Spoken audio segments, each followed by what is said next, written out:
Olá, meus amigos e minhas amigas. Dos diversos assuntos sobre os quais trataremos hoje, iniciamos falando sobre o SSC-X9 Skyfall russo, que eles chamam de o Invencível. Bom, o melhor é esclarecer que o nome oficial é 9M370 Burevestnik e que SSC-X9 Skyfall é o codinome dado pela OTAN. Bom, a notícia é que pesquisadores dos Estados Unidos disseram ter identificado o local de implantação desse novo míssil de cruzeiro, que é alimentado por energia nuclear e que Putin vem chamando de invencível. Utilizando imagens tiradas por satélite em 26 de julho pela empresa Planet Labs, esses pesquisadores apontaram um projeto de construção ao lado de uma instalação de armazenamento de ogivas nucleares, conhecida como Vologda 20 ou Chebysara, como o provável local de implantação do novo míssil. Essa instalação fica a aproximadamente 475 quilômetros ao norte de Moscou. Mas vamos aos detalhes. Deck Erveler, analista de Organização de Pesquisa e Análise CNA, foi quem encontrou as imagens de satélite. Ele identificou o que acredita serem 9 plataformas de lançamento horizontais em construção. Essas plataformas estão organizadas em 3 grupos, protegidos por bermas altas que, de acordo com Erveler, têm a função de protegê-los de ataques ou de evitar que uma explosão acidental de um míssil cause a detonação dos outros. Essas bermas estão conectadas por estradas a edifícios que Evelé acredita serem destinados à manutenção dos mísseis e seus componentes. Tudo isso, gente, está relacionado ao complexo existente de 5 bunkers de armazenamento de ogivas nucleares. Evelé afirmou que o local parece destinado a um sistema de mísseis grande e fixo e que o único sistema desse tipo que a Rússia está desenvolvendo atualmente é o Skyfall. Tanto o Ministério da Defesa da Rússia quanto a Embaixada Russa em Washington não responderam às perguntas sobre essa avaliação, sobre o valor estratégico do Burevestnik, seu histórico de teste e os riscos que ele apresenta. Da mesma forma, o Departamento de Estado dos Estados Unidos, a CIA, o Gabinete do Diretor de Inteligência Nacional e o Centro Nacional de Inteligência Espacial e Aérea da Força Aérea dos Estados Unidos também preferiram não comentar sobre o assunto. A identificação desse possível local de lançamento sugere que a Rússia está avançando com a implantação do Burevestnik, apesar de uma série de testes problemáticos nos últimos anos. Isso foi dito por Evelé e por outro pesquisador, Jeff Lewis, do Instituto de Estudos Internacionais de Midbury, em Monterey. Lewis, ao revisar as imagens a pedido de Evelé, concordou com sua avaliação. Veja o que ele disse. As imagens sugerem algo muito único, muito diferente. E, obviamente, sabemos que a Rússia está desenvolvendo esse míssil movido à energia nuclear. Hans Christensen, da Federação de Cientistas Americanos, que também estudou as imagens do Vologda a pedido de Evelé, afirmou que elas parecem mostrar plataformas de lançamento e outras características possivelmente relacionadas ao Burevestnik. No entanto, ele não pôde fazer uma avaliação definitiva porque Moscou normalmente não coloca lançadores de mísseis ao lado de depósitos de ogivas nucleares. Eveler, Lewis, Christensen e mais 3 especialistas apontaram que a prática usual de Moscou tem sido armazenar ogivas nucleares para mísseis baseados em terra longe dos locais de lançamento, exceto para aqueles em sua força de mísseis balísticos intercontinentais, os ICBMs em operação. Se o Burevestnik for realmente implantado em Vologda, isso permitiria que as forças armadas russas armazenassem mísseis armados com ogivas nucleares em seus bunkers, tornando-os disponíveis para lançamento rápido, de acordo com Lewis e Evelé. Isso levanta questões sobre a mudança de diretrizes de uso de armas nucleares na Rússia, especialmente em resposta ao que vê como uma escalada ocidental na guerra na Ucrânia. Sergei Ryabkov, vice-ministro das Relações Exteriores da Rússia, já havia mencionado que mudanças seriam feitas nas diretrizes nucleares do país, de acordo com a agência de notícias estatal TASS. Agora, é importante a gente se perguntar por que tanta controvérsia em torno do Burevestnik? Bom, para começar, o histórico de testes desse míssil não é dos melhores. Um relatório de 2020 do Centro Nacional de Inteligência Espacial e Aérea da Força Aérea dos Estados Unidos disse que, se a Rússia conseguisse colocar o Burevestnik em serviço, isso daria a Moscou uma arma única com capacidade de alcance intercontinental. Contudo, o passado irregular do Burevestnik e suas limitações de design levantaram dúvidas entre os especialistas sobre se sua implantação realmente mudaria o equilíbrio nuclear para o Ocidente e outros adversários da Rússia. Desde 2016, o Burevestnik passou por pelo menos 13 testes conhecidos, com apenas 2 sucessos parciais, de acordo com a Iniciativa de Ameaça Nuclear, uma organização focada na redução de riscos nucleares, biológicos e de tecnologias emergentes. Esses reveses incluem uma explosão em 2019 durante a tentativa frustrada de recuperar um reator nuclear desprotegido, que foi deixado fumegando no fundo do Mar Branco por um ano após um protótipo ter caído. Isso conforme relatórios do Departamento de Estado dos Estados Unidos. A agência nuclear estatal russa, Rosatom, informou que 5 funcionários morreram durante os testes de um foguete em 8 de agosto. Putin entregou as viúvas desses funcionários condecorações de alto nível do Estado, afirmando que a arma que estavam desenvolvendo não tinha igual no mundo, claro, sem mencionar diretamente o Burevestnik. Alguns especialistas têm chamado o Burevestnik de uma Chernobyl voadora. Para dar um exemplo, Thomas Coltman, ex-alto funcionário do Departamento de Estado dos Estados Unidos e membro da Associação de Controle de Armas, descreveu o Skyfall como um sistema de armas estupidamente único, uma Chernobyl voadora que representa mais ameaça para a Rússia do que para outros países. Essa comparação se refere ao desastre nuclear de 1986 na Ucrânia, que resultou em uma liberação de radiação e causou uma crise humanitária e ambiental de grande escala. No entanto, gente, é difícil avaliar o nível de investimento e dedicação em pesquisa que o conflito pode ter fomentado nesse projeto. Podem ter ocorrido avanços nas pesquisas que o Ocidente ainda não conhece. Até o que se sabe, a grande preocupação é que o motor nuclear do Burevestnik poderia liberar radiação ao longo de seu trajeto e um acidente durante o voo ou a decolagem poderia resultar em contaminação das regiões ao redor. Sheryl Hofer, ex-cientista de armas nucleares dos Estados Unidos, e outros especialistas expressaram preocupações semelhantes. Eles apontam que, além do risco de contaminação radioativa, o próprio design e histórico de teste do Burevestnik levantam sérias dúvidas sobre sua segurança e viabilidade operacional. Outra questão crucial é se o Burevestnik realmente adiciona novas capacidades à Rússia ou se é mais uma jogada política. Como o míssil é subsônico, especialistas como Hans Christensen argumentam que ele seria tão vulnerável quanto qualquer outro míssil de cruzeiro. Christensen apontou que, embora Putin afirme que o Burevestnik tenha um alcance quase limitado e um caminho de voo imprevisível, o fato de ser subsônico significa que pode ser detectado e rastreado ao longo do seu voo.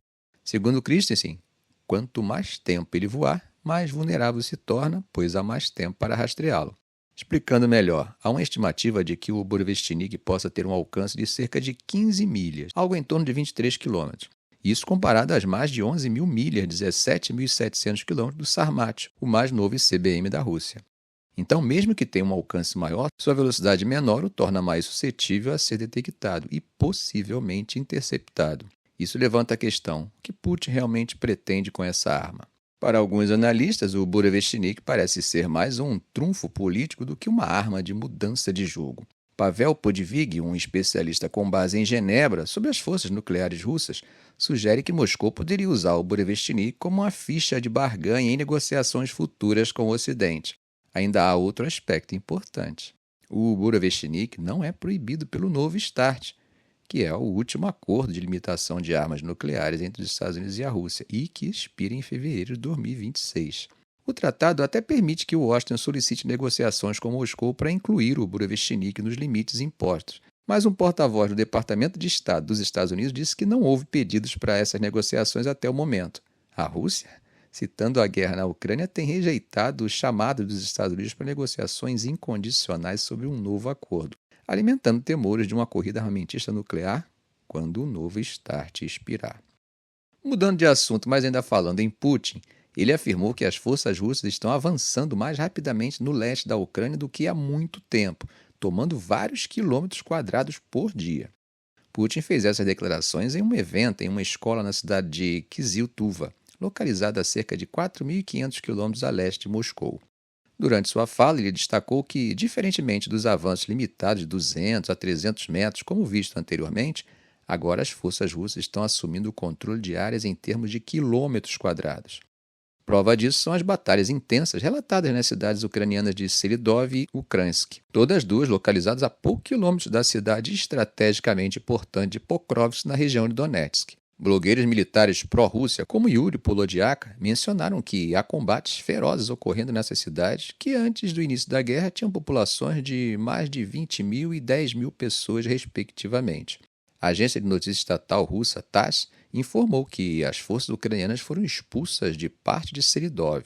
Aparentemente, o objetivo das forças russas é romper as linhas defensivas ucranianas em direção à cidade de Kurakivka, buscando aumentar o controle sobre a estrada Pokrovsk-Donetsk e isolar uma parte importante do território.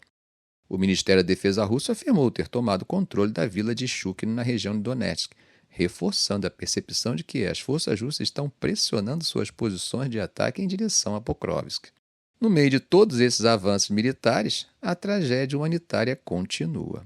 Ontem, domingo, pelo menos 47 pessoas, incluindo 5 crianças, ficaram feridas após mísseis russos atingirem um shopping center e um complexo de eventos na cidade de Kharkiv, no nordeste da Ucrânia.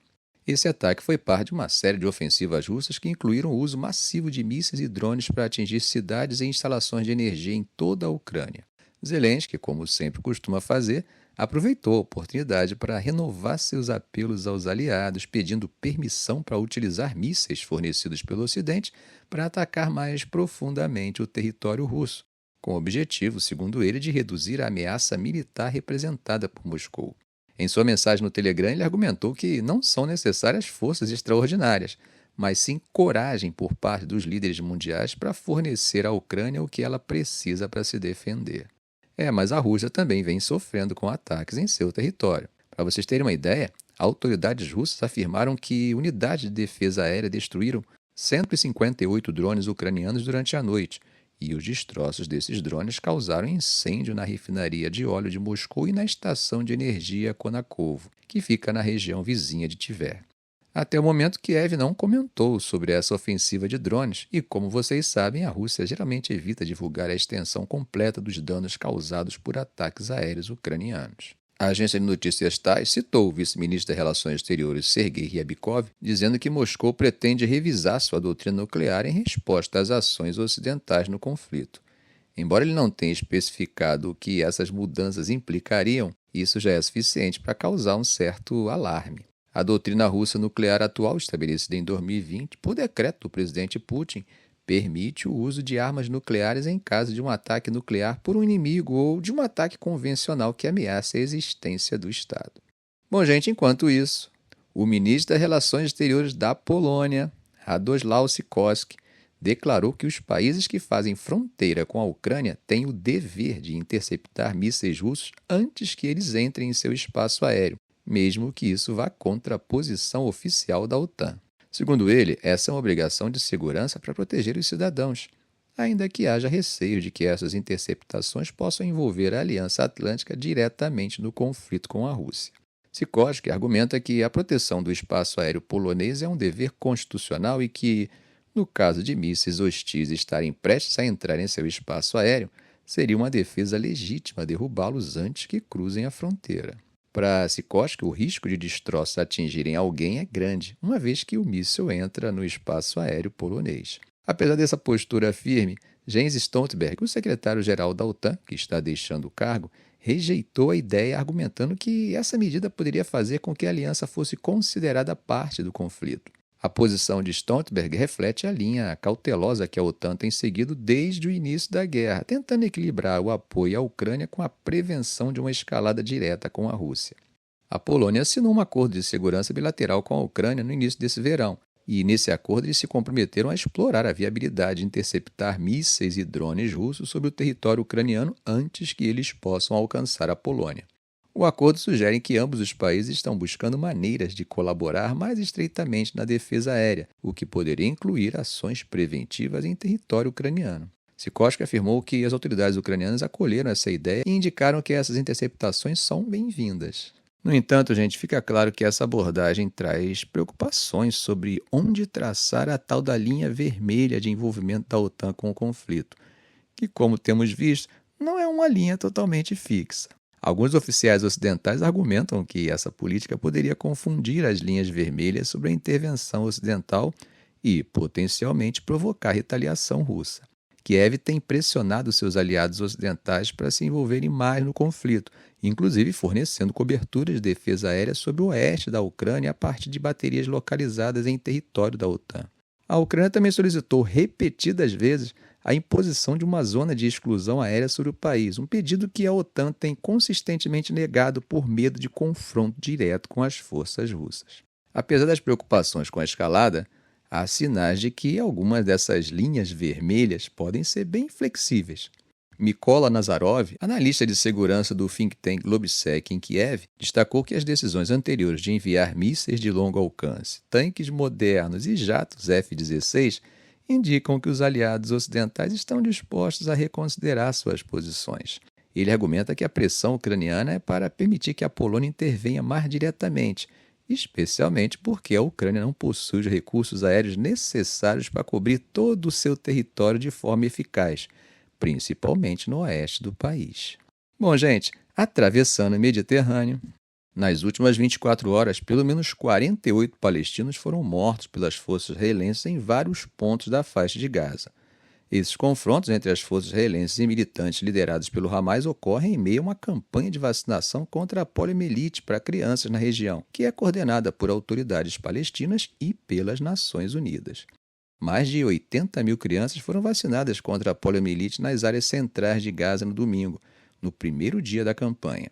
A meta é vacinar cerca de 640 mil crianças em toda a faixa, um esforço que envolve pausas breves e coordenadas nos combates entre o Hamas e Israel para permitir que as equipes de saúde realizem o trabalho.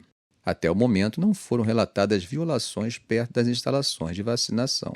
O Fundo das Nações Unidas para a Infância, o NRWA, e outros parceiros estão trabalhando intensamente para assegurar a vacinação, mas reforçam que o que as crianças mais precisam é de um cessar-fogo completo. O apelo por uma trégua foi renovado na segunda-feira pelo NRWA, que destacou a importância de um ambiente seguro para o sucesso da campanha de vacinação. De acordo com a Organização Mundial de Saúde, OMS, a queda nas taxas de vacinação rotineira nos territórios palestinos ocupados, incluindo Gaza, contribuiu para o ressurgimento do poliovírus na área. No mês passado, a OMS confirmou um caso de um bebê parcialmente paralisado pelo poliovírus tipo 2, o primeiro em 25 anos no território. O Afa Abderrad, uma mãe que levou suas filhas para serem vacinadas, falou do alívio em protegê-las contra a poliomielite, mas também do desejo de que a guerra acabe. Ela contou que teve que atravessar estradas devastadas pela guerra para chegar ao centro médico e que sua família foi deslocada 7 vezes nos últimos meses devido ao conflito. Apesar dos esforços para proteger a campanha, o conflito continua em Gaza. 7 palestinos foram mortos em 2 ataques aéreos israelenses na cidade de Gaza, enquanto outros 6 morreram em ataques aéreos em Bureji e no Zeirat, 2 dos campos de refugiados históricos da faixa de Gaza. Embora o exército israelense não tenha comentado imediatamente sobre esses ataques, os braços armados do Hamas e da Jihad Islâmica afirmaram que seus combatentes enfrentaram as forças israelenses em diversas áreas da região. Tanto Israel quanto o Hamas continuam a culpar um ao outro pela falha em alcançar um cessar-fogo que possa encerrar o conflito e facilitar a libertação de reféns israelenses e estrangeiros mantidos em Gaza, bem como de muitos palestinos presos em Israel. Por falar nisso, ontem, as ruas israelenses ficaram cheias de manifestantes que discordam da política de Netanyahu, que, na visão deles, menospreza a vida dos reféns em detrimento de sua situação política. E a necessidade urgente de vacinação contra a poliomielite em Gaza é agravada pelo colapso do sistema de saúde local e pela destruição de muitos hospitais na região. Ficamos por aqui. Se esse vídeo foi útil a você, faça um comentário, compartilhe em suas redes sociais, dê um like. E é claro, se ainda não for inscrito, inscreva-se no canal e ative o sininho para não perder nossos próximos vídeos. Ok, gente? Um grande abraço do professor Arão Alves.